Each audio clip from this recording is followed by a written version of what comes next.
आज हम डिस्कस करते हैं व्हाट इज द मैट्रिक्स। देखिए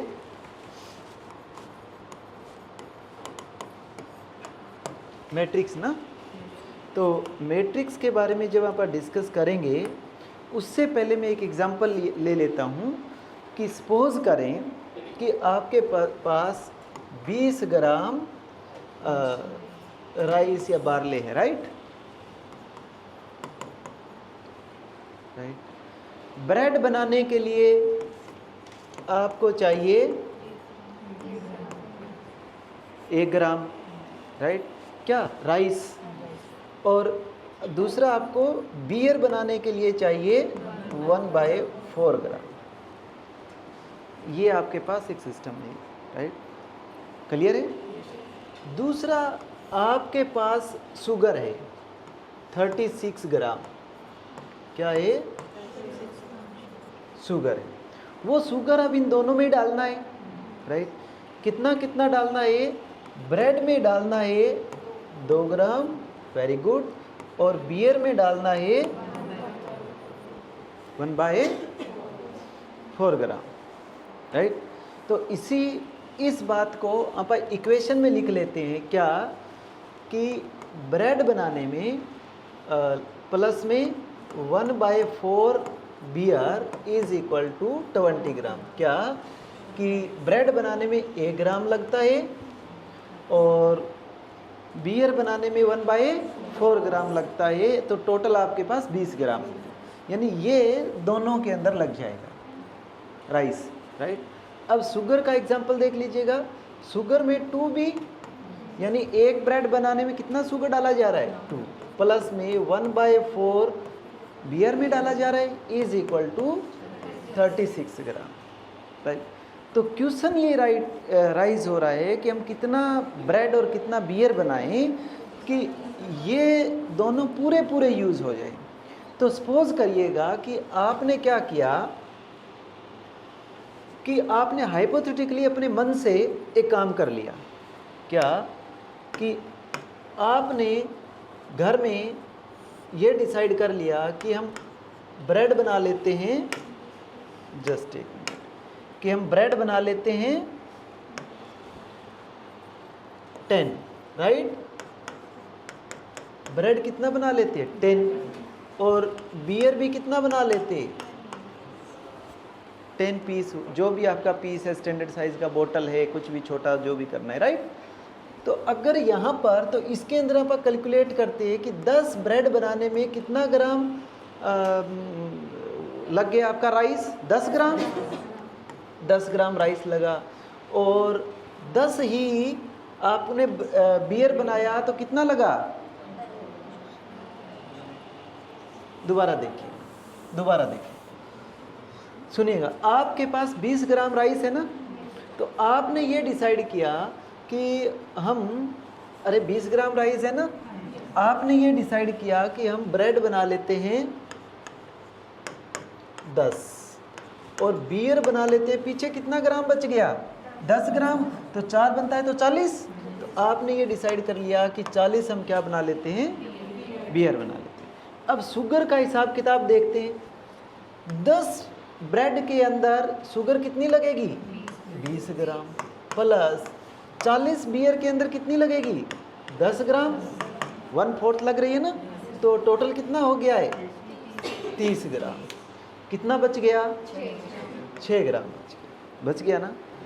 हम ऐसा सॉल्यूशन चाहते हैं कि वहाँ पर 6 ग्राम भी नहीं बचे, यानी क्या, कितना ब्रेड और कितना बियर बनाएं कि 6 ग्राम भी ना बचे, राइट।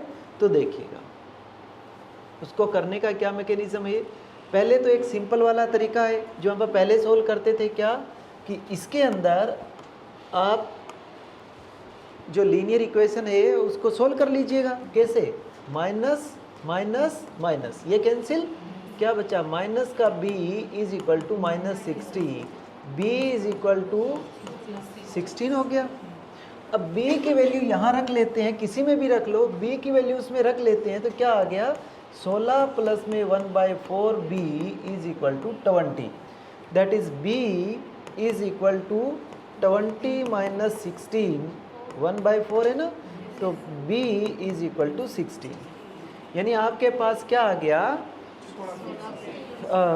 ब्रेड भी आपके पास 16 हो और बियर भी आपके पास 16 हो। अब आप इसमें देखते हैं कि क्या ये राइस और शुगर दोनों पूरा पूरा यूज़ हो रहा है क्या, देखते हैं। देखो, अगर ब्रेड कितना है 16, बियर कितना है 16, तो अगर मैं यहाँ पर ये देखूँ तो कितना ग्राम ब्रेड वो राइस लग गया, 16 ग्राम।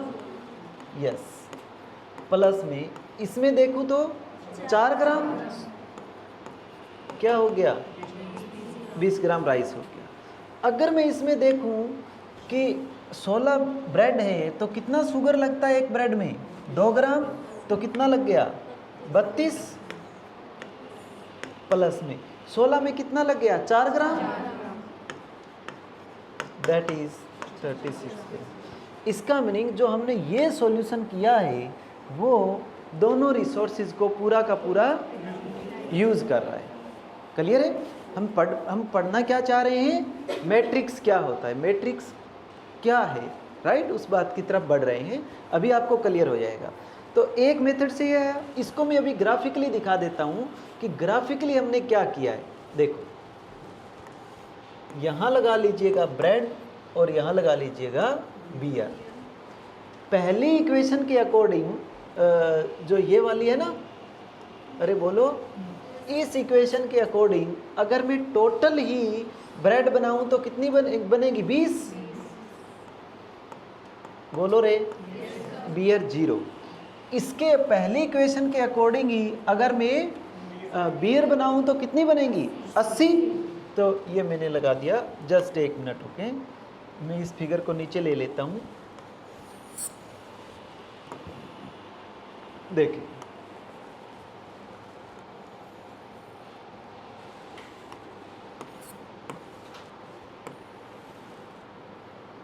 अस्सी ना, तो मेज़र करके आपने सपोज ये लगा लिया 80, 0 और 80। क्लियर? ये लाइन आपने, लीनियर इक्वेशन है तो ये आपने जोड़ दिया। क्लियर? देन आगे बढ़ते, दूसरी इक्वेशन देखिएगा, ये है दूसरी इक्वेशन से बनाते हैं। तो दूसरी इक्वेशन के अंदर अगर मैं ब्रेड बनाऊं तो कितनी बनेगी 18। अरे ये रही, सारी ही ब्रेड बनाना है तो कितना बनेगा 18। क्लियर है ना? तो यहाँ मैं लिख देता हूँ 18, 0। दूसरी साइड अगर मैं सारा ही बियर में डालना चाहूँ तो कितने में डाल सकता हूँ इसको, शुगर को 144। Very good. तो देखिए 144 में देखिएगा, तो यहाँ लिख दूँ 144,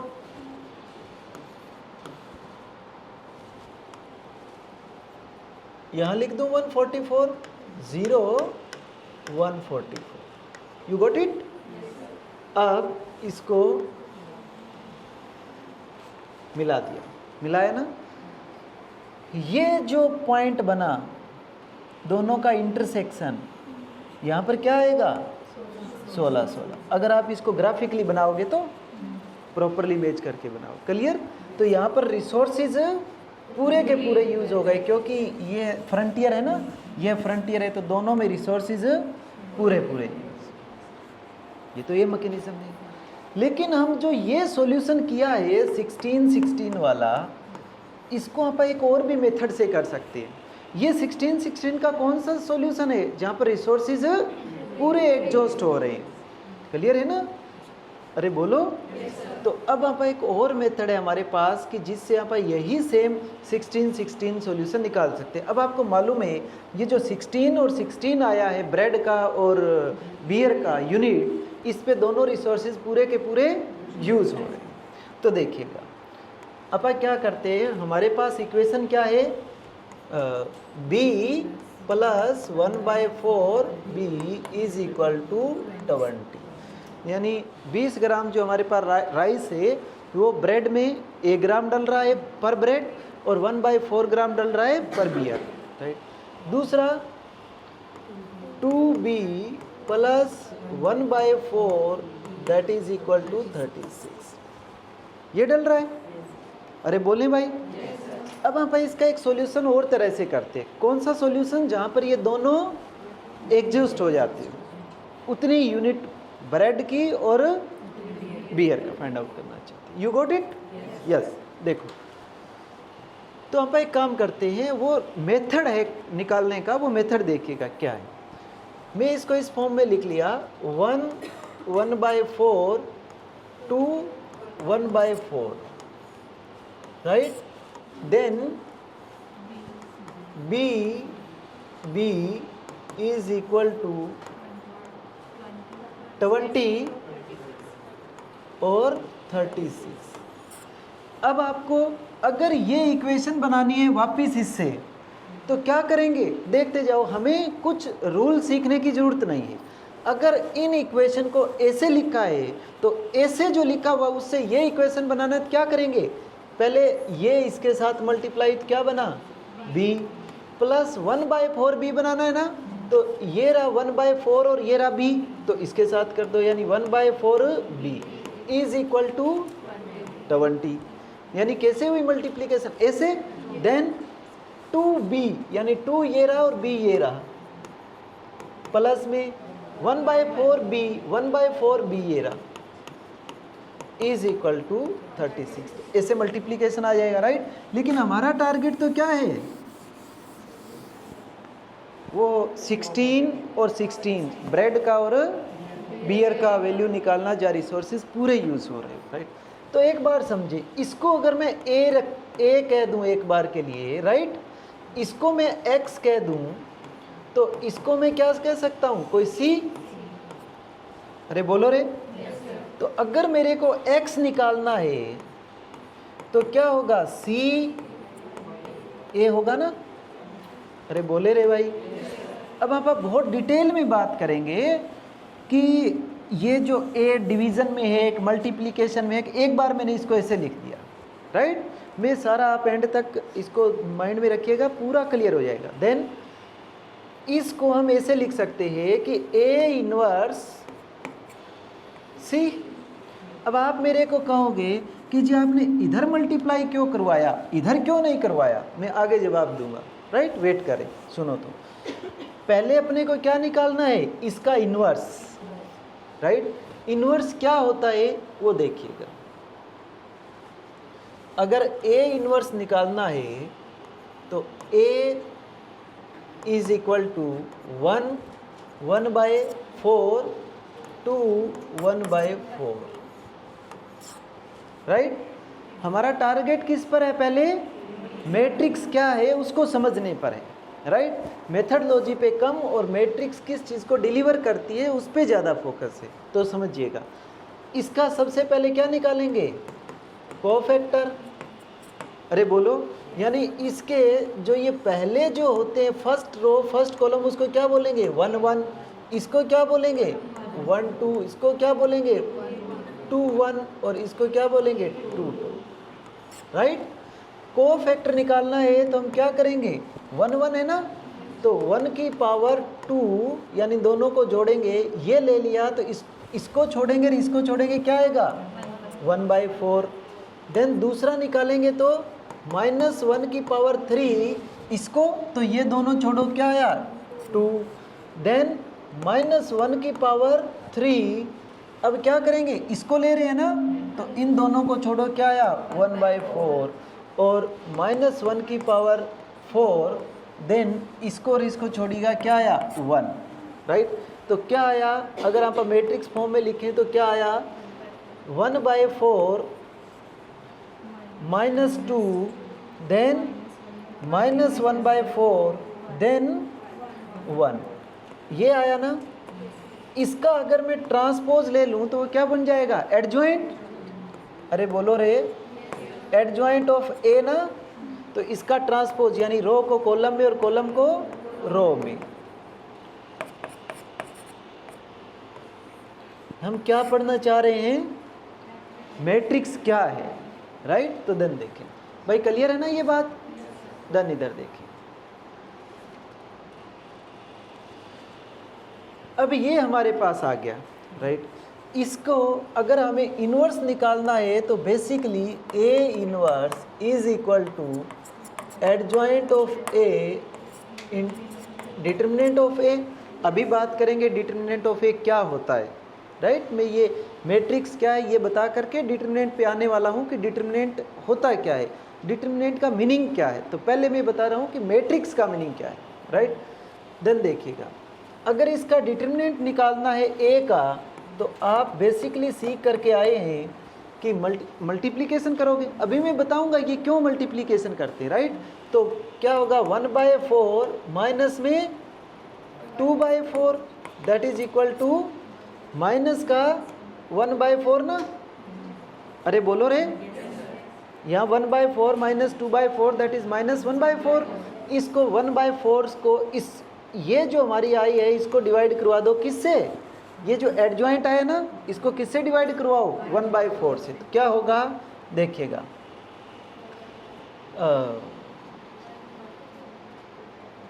-1, अरे -1 बचेगा ना। कैसे, 1/4 है, इसको डिवाइड करो 1/4 से तो -1 बचेगा ना। तो इधर क्या लिख दिया, -1। इसको डिवाइड करवाओगे तो +1, इसको डिवाइड करवाओगे तो -8 प्लस का 8, और इसको डिवाइड करवाओगे तो -4। ये हमारे पास आ गया इन्वर्स। You got it. अब इन्वर्स आ गया, देन देखिएगा, जब इन्वर्स हमारे पास आ गया तो हमने तो ये सीख रखा है ना ये वाला। अरे बोले तो देखिएगा, अब लिखते हैं इसको क्या, कि x की क्या वैल्यू थी बेसिकली, b और small b, clear, is equal to क्या लिखेंगे, -1 8 1 -4, राइट। इनटू में ये रहा c क्या है 36। अब देखिएगा, इसको इससे मल्टीप्लाई करें तो क्या बनेगा, -20 प्लस इसका इससे के साथ करें तो 36 इज इक्वल टू, यानी b is equal to 60, right. Then small b is equal to, इसकी इसके साथ करें तो 160, माइनस में इसकी इसके साथ करें तो 144 इज इक्वल टू 16, यानी हमारा b का वैल्यू भी क्या आया 16 और स्मॉल b का भी क्या आया 16। तो ये सेम आया ना, कौन सा, जो हमारा इस मेथड से आया था। इसका मीनिंग मैट्रिक्स हमें क्या देती है, सॉल्यूशन ऑफ, या solution of system of linear equation, solution of the system of linear equations. अरे क्लियर है ना, जहाँ पर पूरे रिसोर्सेज एग्जॉस्ट हो रहे हो। You got it. अब एक इंटरेस्टिंग बात हो रही, जैसे सपोज करो आपको ब्रेड में और बियर में और भी इंग्रेडिएंट डालने, अरे कुछ और भी डालना है, यहाँ तो शुगर और 2 ही चीज़ था ना, और भी डालना है तो भी सॉल्यूशन एग्जिस्ट कर जाएगा। तो 2 इक्वेशन को सोल्व करने के लिए तो हमारे पास सिंपल मेथड था जिससे अपन ने प्लस माइनस करके कर लिया, लेकिन 2 से जब ज़्यादा हो जाए तो कैसे करेंगे, मैट्रिक्स से। लेकिन वो सॉल्यूशन क्या देगा, ये वाला। You got it, got it. अरे समझ आया कि नहीं। अब देखिएगा, अब मैं आपसे क्वेश्चन आप मेरे से कर सकते हो कि जी आपने जब ये डिवीज़न करवाया था, यानी x is equal to C matrix, नीचे ए मैट्रिक्स लिखा, तो आपने इसको ए इनवर्स सी क्यों किया, आप इसको ये कर देते थे, ये भी कर देते थे, राइट। तो मैं आपको कहता हूँ ठीक है आपकी बात, राइट। तो आपकी बात मान करके मैं यहाँ आ जाता हूँ, इसी के अंदर देखो ये वाला जो है ना, ये वाला, तो इसको मैं उल्टा करके आप वाली बात के अकॉर्डिंग चलता हूँ कि c को यहाँ रख लिया और 36 यहाँ लिख लिया, -1 1 8 और -4 मल्टीप्लाई करवाएं, देखिएगा इसकी कितनी रो है? 2, 2 इंटू 1, इसमें कितना है? 2 इंटू 2, यहाँ कितना है? 2 इंटू 2, यहाँ 2 इंटू 1, राइट। इसका तो मल्टीप्लीकेशन हो गया था, इसका नहीं हो रहा। कैसे? ये इसके साथ करोगे, देन इसके साथ, या किसके साथ करोगे इसको? देखिएगा, ये इसके साथ कर लिया, देन फिर एक तो नहीं हुआ। इसका मीनिंग अपने को ये क्लियर हो गया कि यहाँ अगर 2 रो है, सॉरी 2 कॉलम है, तो किसके साथ मल्टीप्लाई होगा? रो के साथ। अरे भाई ये 2 वेरिएबल हैं तो 2 इसके क्या होंगे? ये वाले इधर 2 वेरिएबल है तो 2 ही क्या है आपके पास? इनपुट। लेकिन यहाँ क्या है? वेरिएबल एक है, इनपुट 2 है। अरे क्लियर है ना? तो ये सॉल्यूशन नहीं एग्जिस्ट करेगा। इसका मीनिंग हमारे पास ये आया, यहाँ पर मैं लिख रहा हूँ कि A inverse C not equal to, इसका मीनिंग हम जब डिवीज़न को करते हैं, जब हम किसी को मैट्रिक्स को डिवाइड करवाते हैं, तो हमें ये ध्यान रखना पड़ेगा कि किस साइड लेके जाएं। तो ध्यान रखने के लिए हम एक काम कर दो, डिवीज़न रूल को ख़त्म कर दो। आप इसको ये लिखो, x is equal to 1/a multiply c, right. इसलिए हम कहते हैं कि मैट्रिक्स के अंदर कभी भी डिवीज़न रूल नहीं होता। क्यों? a b और b a के इक्वल नहीं है। अरे क्लियर है ना? a b और b a के इक्वल नहीं है, तो आप पहले से ही उसको क्या बोलोगे? इसको मल्टीप्लिकेशन किसके साथ? a के साथ। तो इसका एक बात क्लियर हो गई कि मैट्रिक्स में डिवीज़न नहीं होता, क्योंकि a into B is not equal to b into a। यही था ना? यस। तो देखिए, एक बात समझ आया? क्लियर है? तो ये जो हमने तरीका अडॉप्ट किया, ये सॉल्यूशन करने का मैकेनिज्म। अब सपोज करो आपके पास कोई 3 गुड्स बनानी है, जैसे ब्रेड, बियर और बिस्किट, और 3 ही इंग्रेडिएंट है। Getting my point? अरे बोलो रे। राइस, शुगर एंड मान लीजिए कोई फ्लेवर है, तो उसका सॉल्यूशन कैसे करोगे? वो सॉल्यूशन कैसे आ जाएगा उसका? ये वाला सॉल्यूशन, उसका फिर क्या बनेगा? ये वाला। इसको सपोज ऐसे बन सकता है, वो इस तरह से कोई आएगा, लेकिन वो सारा एक पॉइंट से होके गुजरेंगे, तीनों ही, पूरा का पूरा यूज़ हो जाएगा। You got it? क्लियर है ना? ये तो हुई मैट्रिक्स की डेफिनेशन। मैट्रिक्स समझ गए क्या है? एक ऐसा solution of the linear equations where all resources exhaust होता है। क्लियर है? Very good.